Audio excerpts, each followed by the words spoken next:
Que ce soit pour vos visioconférences, pour un enregistrement vidéo, un tournage avec votre caméra ou lors d'un stream YouTube ou Twitch, et quel que soit le micro dont vous disposez, il y a un réglage de base qui déterminera la qualité générale de votre son. Si vous ne le faites pas, vous pourriez donner à entendre un son comme celui-ci. Chose très intéressante, on a désormais des outils de mesure, ou bien comme celui-là. Chose très intéressante, on a désormais des outils de mesure, ou encore, chose très intéressante, on a désormais des outils de mesure. Alors, bien avant d'ajouter un traitement audio tel qu'un noise gate, une suppression de bruit, un compresseur ou bien un limiteur, vous devez absolument vous assurer que vous avez le niveau optimal. Alors, vous allez voir, il y a quelques règles simples à respecter et vous obtiendrez un super son pour votre voix. Voyons tout cela ensemble.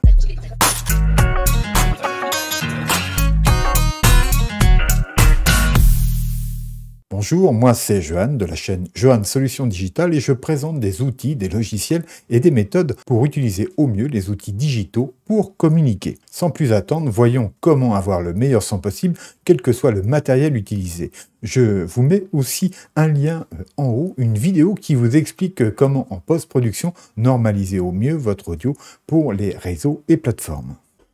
Donc avant de voir comment régler notre niveau, on va s'intéresser à ce que l'on voit ici, c'est le niveau de bruit. Souvent, on a un niveau de bruit résiduel dans qui vient de l'environnement, éventuellement du micro, du branchement et de certains phénomènes. Donc ce niveau de bruit, il faut faire en sorte qu'il soit le plus bas possible. Donc première chose à voir, lorsque vous ne parlez pas, quel niveau de bruit êtes-vous? Et bien sûr, nous allons ensuite régler notre micro le plus haut possible, tout en respectant certaines règles, de façon à ne pas saturer. Donc ce qu'il nous faut surtout éviter, c'est un signal comme celui-ci. Vous voyez ici en gris, c'est le bruit, et là, en vert, eh bien, c'est le niveau de ma voix, d'une voix. Et là, ce n'est pas bon, parce que vous voyez que le rapport entre les deux est finalement assez faible, ils se rejoignent presque à des moments, ce qui fait que à l'écoute, ça donnerait à peu près ceci. Chose très intéressante, on a désormais des outils de mesure qui permettent de...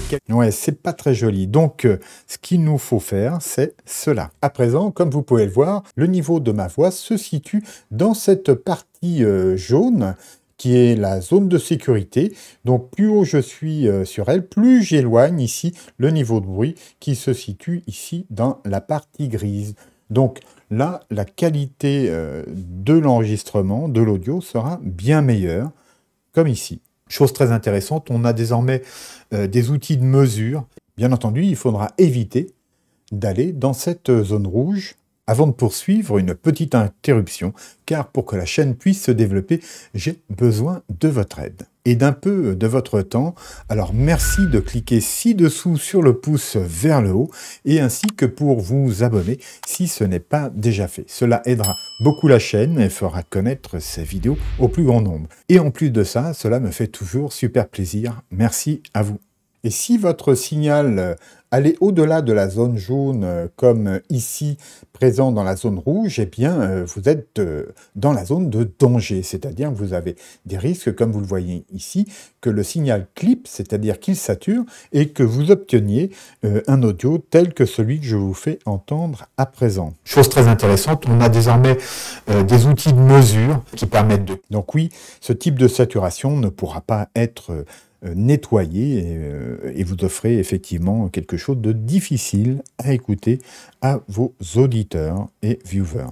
Et bien voilà, notre signal est correctement réglé, ça ne clipe pas, le bruit est relativement bas par rapport à mon niveau d'enregistrement, surtout que c'est une échelle logarithmique, hein, donc on est nettement au-dessus du niveau de bruit, et il ne reste plus, si j'en ai besoin, d'ajouter maintenant d'autres traitements tels que le noise gate qui va supprimer le bruit lorsque je ne parle pas. Je pourrais aussi rajouter une compression qui va réduire un peu la dynamique, c'est-à-dire qui va relever les moments où je parle moins fort et abaisser un peu les moments où je parle plus fort. Je peux aussi ajouter un limiteur qui vous permettra donc d'éviter d'aller clipper ici dans la zone rouge. D'ailleurs, je vous mets aussi une vidéo complémentaire à ce sujet ici en haut.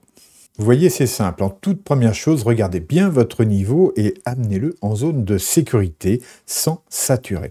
Ensuite, et seulement après cela, vous apporterez aux besoins des traitements complémentaires. Enfin, je vous mets un lien ici en haut pour une vidéo qui vous explique comment en post-production appliquer une normalisation LUFS à votre audio pour être au top sur les réseaux et plateformes. Voilà, n'oubliez pas le petit pouce vers le haut et de vous abonner si ce n'est pas déjà fait. Portez-vous bien, je vous dis à bientôt, au revoir.